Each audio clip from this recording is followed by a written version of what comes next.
패밀리 여러분, 안녕하세요. 살빼라입니다. 뭐든지 급하게 서두르기만 하면 왠지 안 될 것 같아요. 특히 뭔가 건물을 짓는다? 이러면 왠지 너무 성급하게 지으면 부실공사 될 것 같고 그렇습니다. 다이어트도 마찬가지일 것 같아요. 너무 빠르게만 빼면 왠지 안 좋을 것 같아요. 빠르게 뺄수록 왠지 요요도 더 잘 올 것 같고 뭔가 건강에도 안 좋을 것 같고. 그런데 그렇지 않을 수도 있다 라는 최신 연구 발표가 있었습니다. 정말 최신 거고요. 빨리 빼는 게 거의 2배에서 3배까지도 좋을 수 있다고 했어요. 아, 정말 그런가? 이거 한번 오늘 알아보겠습니다. 구독과 좋아요를 누르면 요요가 안 올지도. 일단 이 연구 정말 최신 연구입니다. 2026년 5월 유럽 비만학회에서 노르웨이 베스트폴 병원에서 나온 연구고요. 284명을 대상으로 52주간 진행된 RCT 연구입니다. RCT 연구는 신뢰성이 가장 높은 연구 형태라고 아시면 되고요. 그런데 결과를 보면 꽤 충격적이에요. 우리는 보통 다이어트 빨리 하면 무조건 요요고 망한다고 생각을 하는데 이거 아니었어요. 결과가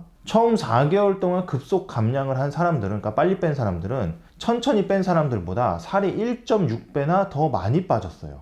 근데 에이, 초반에 바짝 뺐으니 뭐 당연한 거 아니야? 하실 수 있어요. 근데 진짜 중요한 건 1년 뒤예요. 1년이 지났는데도 급속 감량을 한 사람들이 여전히 더 날씬했어요. 빨리 빼면 요요가 더 올 것 같은데 실제로는 두 그룹의 요요 확률이 똑같았습니다. 마지막으로 비만 딱지를 떼고 비만이 더 이상 아니게 정상 체중으로 돌아간 사람이 천천히 뺀 사람들은 10명 중 1명도 채 안 됐거든요. 9.7%. 근데 빨리 뺀 사람은 무려 10명 중 3명, 28.3%나 됐습니다. 성공률이요, 거의 3배 차이 났어요. 그러니까 비만인 분들은 성공률이 3배까지도 차이가 났다는 거예요. 한마디로 급속으로 살을 빼는 게 이득이 3배까지도 나는데 손해는 거의 없었다는 놀라운 결과가 나왔습니다. 그리고 한 번 더 말씀드리지만 가장 중요한 요요. 빨리 뺀 사람들이 요요가 많이 왔을 것 같잖아요? 그렇지 않았고요. 요요가 오는 확률은 거의 비슷했습니다. 사실상 빨리 뺀 사람들이 이득만 있었지 손해가 거의 없었어요.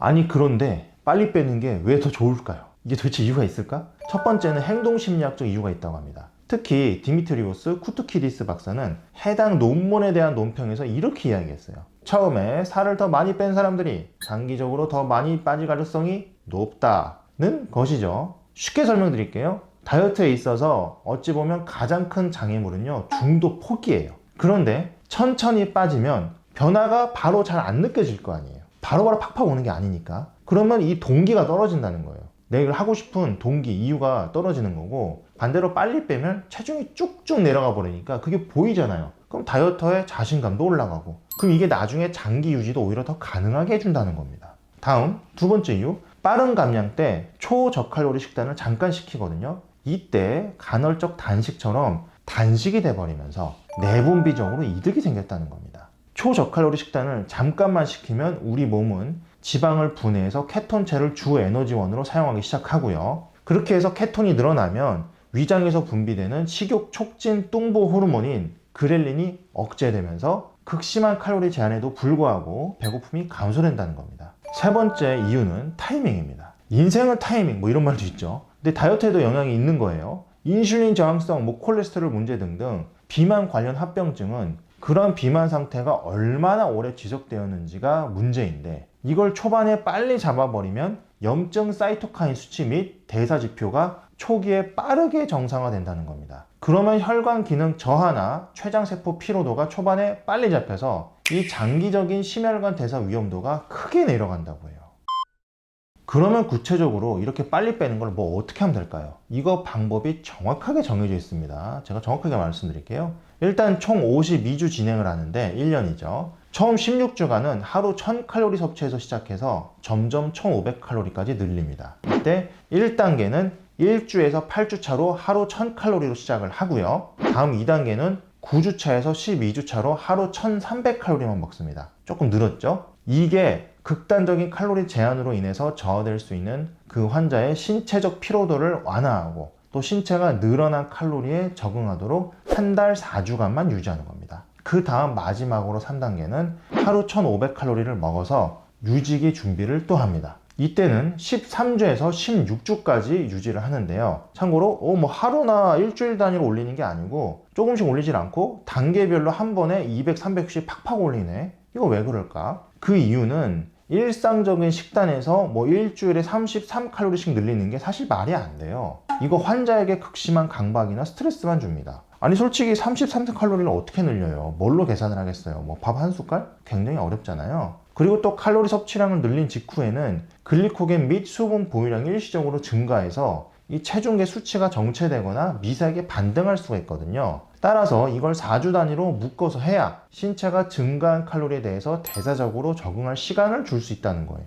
그래서 이건 단순히 적게 먹고 이런 게 아니고 8주간의 강력한 다이어트 충격을 꽝 준 다음에 4주 단위로 300칼로리, 200칼로리씩 계단식으로 칼로리를 늘려줘가지고 기초 대사량 저하를 방어하는 정교한 역 다이어트 기법이라고 보시면 되는 겁니다. 참고로 말씀드릴 게 있는데 좀 느리게 살을 뺀 사람들은 처음부터 1400칼로리만 먹었거든요. 계속. 따라서 빨리 뺀 사람들이 마지막 4주는 오히려 100칼로리를 더 먹었어요. 이렇게 해서 오늘은 빨리 빼는 게 더 좋은 이유와 그 자세한 방법까지 말씀을 드려봤거든요. 그런데 사실 아까 말씀드린 그 16주 역 다이어트 기법 이후에 어떻게 보면은 더 중요한 36주간의 프로그램이 또 있었습니다. 이 36주간 모든 실험 대상이 체중 유지 프로그램을 진행했는데요. 이때는 각각 개인별로 정밀한 맞춤형 처방이 있었습니다. 첫 번째는 식단이었습니다. 원래 먹었던 식단에서 바뀌어서요. 환자별로 총 에너지 소비량 산정해서 체중이 줄지도 늘어나지도 않게 딱 유지만 되게 그 정도 수준의 칼로리를 먹였고요. 탄수화물, 단백질, 지방이 적절하게 들어가도록 했습니다. 특히 단백질 섭취량은 체중 1kg당 1.2에서 1.5g 수준으로 꽤 높게 유지했고요. 또 식욕 조절이 어렵거나 일상생활이 바쁜 분들을 위해서 하루 한 끼 정도는 단백질 쉐이크 등을 먹으라고 허용을 해줘서 그 칼로리 계산하는 피로도를 낮춰버렸어요.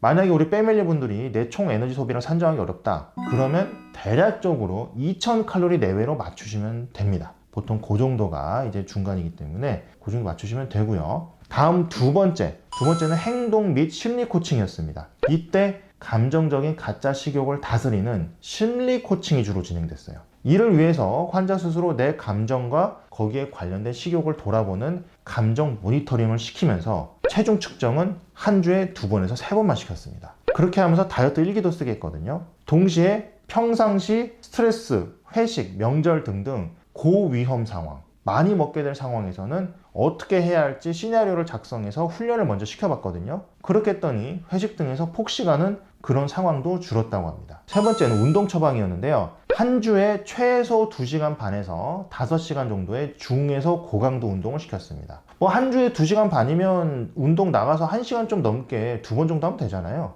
힘들지 않을 거고, 또한 운동뿐만이 아니고 일상생활에서도 되도록 계단을 좀 걷게 하는 등 자꾸 좀 몸을 움직이게 했어요. 마지막으로 네 번째는 처음에는 전문가가 옆에 아예 붙어서 이제 저 같은 의료인들, 한의사나 의사 같은 분들 이런 분들이 옆에 붙어서 앞서 말씀드린 세 가지를 엄청 자세하게 체크하고 봐줬는데 이런 전문가 도움을 점점 줄여버렸습니다. 환자의 자립심을 키우기 위해서였는데요. 처음에는 전환기 17주에서부터 24주까지는 2주에 한 번 정도 전문가 상담을 시켰다가 이후에는 안정기 25주차 그리고 36주차에는 월 1회 상담을 시켰고요. 마지막으로 자립기에는 37주에서 52주차에는 6주에서 8주 간격으로 점검만 진행했습니다. 그러니까 처음엔 진짜 자세하게 봐줬는데 나중엔 진짜 한참 있다가 뭐 거의 한두 달 있다가 한 번씩만 점검한 거죠. 그러다가 체중이 기준점 대비 2kg 이상 반등할 경우에만, 그러니까 갑자기 2kg 정도 살이 찔 때만 즉각적으로 전문가가 적극적으로 개입하는